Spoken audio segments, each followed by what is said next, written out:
शुक्ला का प्यार भरा नमस्कार। और आज हम आप लोगों को सुनाने जा रही हूँ चटपट माता की कहानी। तो आप लोग सुनिए, अगर पसंद आए तो लाइक कमेंट और सब्सक्राइब जरूर करिएगा और मेरी कहानी पूरी सुनिएगा। एक सेठ होते हैं, एक सेठाइन होते हैं, मियाँ बीवी दोनों बढ़िया से रहते हैं, लेकिन उनके क्या होता है, कोई संतान नहीं होती है। तो इस वजह से सेठाइन काफ़ी दुखी रहती हैं और कहीं भी जाती हैं पूजा पाठ में तो भगवान से यही कहती हैं कि हे भगवान, हमको भी कोई संतान दे दो, क्योंकि मेरा समय नहीं पास होता है और इतना बड़ा हमारा राजकाज है, ये कौन संभालेगा हम दोनों के ना रहने के बाद भी। फिर एक दिन क्या होता है कि उनके मोहल्ले में चटपट माता का बलौआ आता है। चटपट माता का बलौआ आता है, वहाँ सारी सुहागिन जाती हैं तो आपस में बातें करती हैं कि भाई चटपट माता तो चट मानो पट पूरा करती हैं, जैसे मानो तैसे तुरंत पूरा करती हैं। तो कहने लगी कि जो है चलो ठीक है, हम भी माता रानी से मनौती मांगते हैं, भाई देखें माता रानी हमारा भी पूरा करती है कि नहीं पूरा करती है। वहाँ पे संकल्प लेती हैं कि हे माता रानी, अगर मुझे कोई संतान होगी, बेटा ना दो तो कम से कम बेटी ही दे दो माता रानी, तो हम भी तुम्हारी पूजा करवाएंगे। वहाँ से प्रसाद लेके खा पी के चली जाती हैं। आती हैं अपने यहाँ तो सेठ अपने कारोबार में निकल जाते हैं, तो दरवाजे पे निकलती हैं उनको भेजने के लिए। तो देखती हैं कि एक बूढ़ी माता डंडा टेकते हुए इनके दरवाजे पे आ जाती है। तो कहती है कि बेटा हमको कुछ खाने पीने के लिए दे दो। तो ये कहती माता जी, हम तो अभी तुरंत पूजा से आ रहे हैं, अभी हम किचन में घुसे भी नहीं हैं, तो ये हम प्रसाद लाएंगे, आप इसको खा लीजिए। कहीं कहीं पे क्या होता है, प्रसाद नहीं देते हैं चटपट माता का, वहीं पूरा खा लिया जाता है, लेकिन कुछ लोग जो है वो घर पर भी ले आते हैं। तो वो प्रसाद लेके आई थी, तो माता जी ने कहा कि बेटा ऐसा है कि प्रसाद से हमारा पेट नहीं भरेगा, हम बहुत भूखे हैं, हमको खाना खिला दो। तो वो लाके उनको खाना खिलाती है सेठानी। कहती है माता जी, हमने तो आपको खाना खिला दिया, लेकिन इसके बदले में आप हमको क्या देंगी। कहती जो तुम मांगो वही देंगे हम। कहती हम क्या मांगे, हमारे तो सब चीज़ भगवान का दिया हुआ है, अब हमारे पास जो नहीं है उसको आप खुद ही जान लीजिए कि क्या नहीं है। और वो बूढ़ी औरत के भेष में चटपट माता आई। चटपट माता ने कहा कि तुमने हमारा पेट भरा है और भगवान चाहेंगे तो भगवान तुम्हारी कोख हरी भरी करेंगे। इतना कह के चटपट माता अंतर ध्यान हो गई। अब वो औरत आती है अपने घर में, खाना वाना खाती है। शाम को जब उसके सेठ आते हैं, चाय पानी कराती है सेठानी, तो बताती है कि आज हम वहाँ गए थे पूजा में चटपट माता के, वहाँ पे हमने मनौती मांगा है, और उसके बाद जब आप चले गए तो हमारे दरवाजे पे एक बूढ़ी माता आई थी डंडा टेकते हुए, उन्होंने हमसे खाना मांगा, खाना खाया, उसके बाद में हमें वो आशीर्वाद दे के चली गई। सेठ ने कहा कि हो सकता भाई चट माता ही तुम्हारे दरवाजे पे आई हो तुम्हें आशीर्वाद देने के लिए। उसने कहा हमको भी यही लगता है। मैं इंतज़ार करने लगी सेठानी कि अब माता रानी हमको कब खुशखबरी देंगे, कब हमारी कोख हरी होगी, कब हमें ये सूचना मिलेगी। दोनों मियाँ बीवी इंतज़ार करने लगे। उसके बाद में सेठानी को पता चलता है कि वो माँ बनने वाली है। सेठ और सेठानी बड़े खुश होते हैं भाई कि कोई संतान हमारे घर में पैदा होगी, बहुत खुश होते हैं दोनों मियाँ बीवी।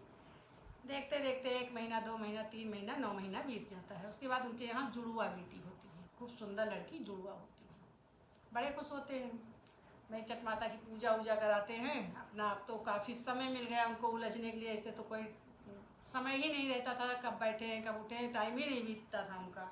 अब जो 2 बेटियां घर में हो गई सुंदर सुंदर, तो बढ़िया अपना भाई खेल रही हैं आंगन में, कभी कपड़ा बदलना है, कभी ये करना, कभी वो करना, दोनों लोग उसी में व्यस्त रहते थे, बहुत खुश रहते थे सेठ सेठाइन दोनों। बच्चियाँ स्कूल जाने लगी, धीरे धीरे पढ़ाई करने लगी। फिर एक दिन सेठानी ने सेठ से कहा कि अब हमारी बच्चियाँ बड़ी हो गई हैं, अब इनकी शादी ढूंढो, कहीं शादी किया जाए।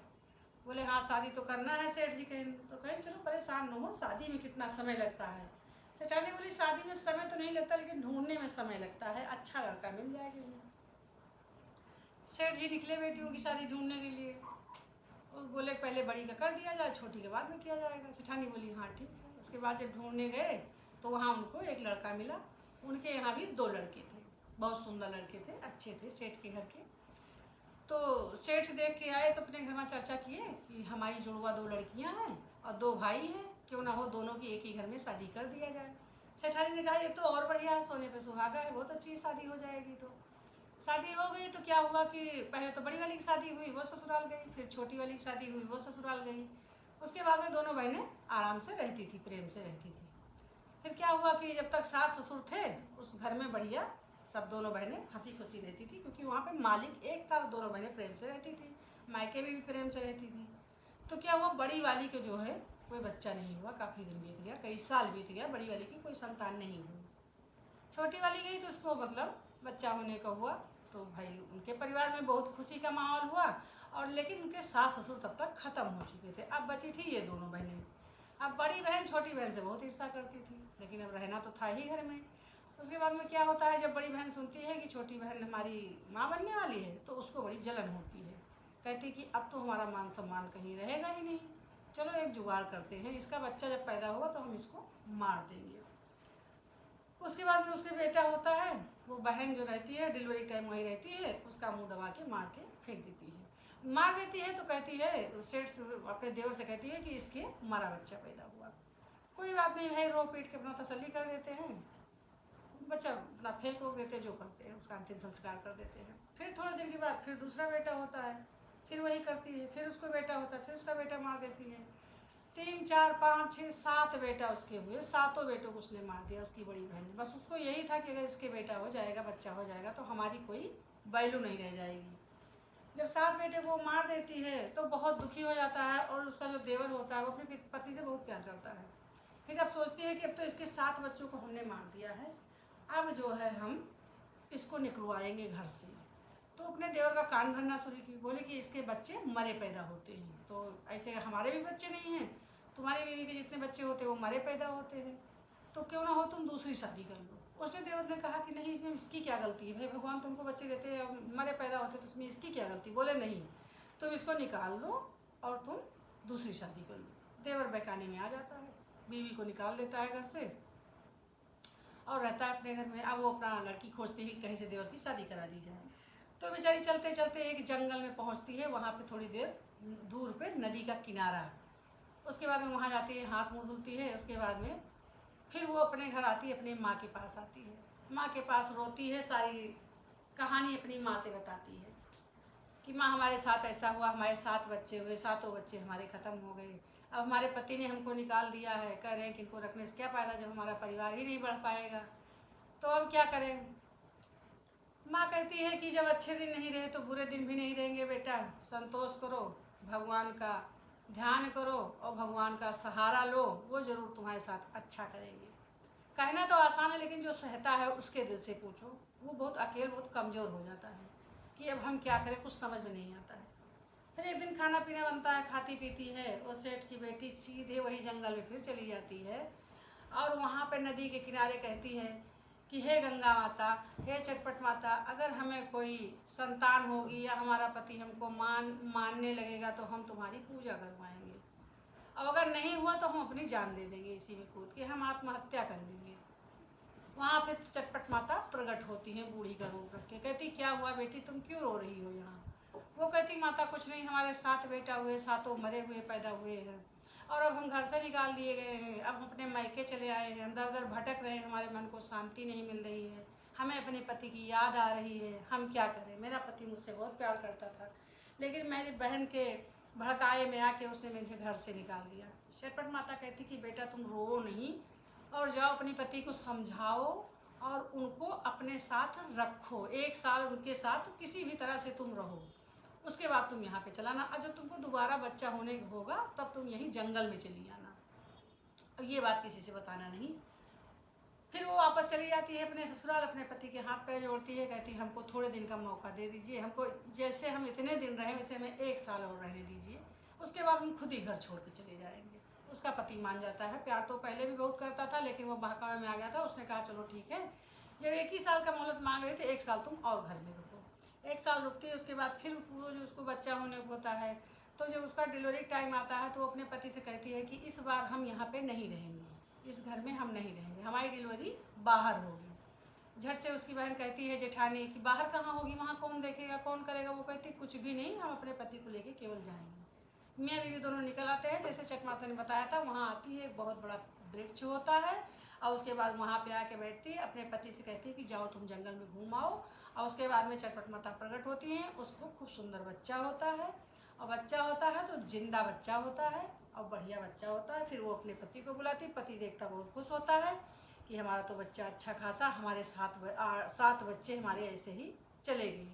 उसके बाद में फिर चटपट माता कहती है कि तुम अब घर अभी मत जाना, इसी गंगा जी के घाट पे, गंगा के किनारे तुम चटपट माता की पूजा करो।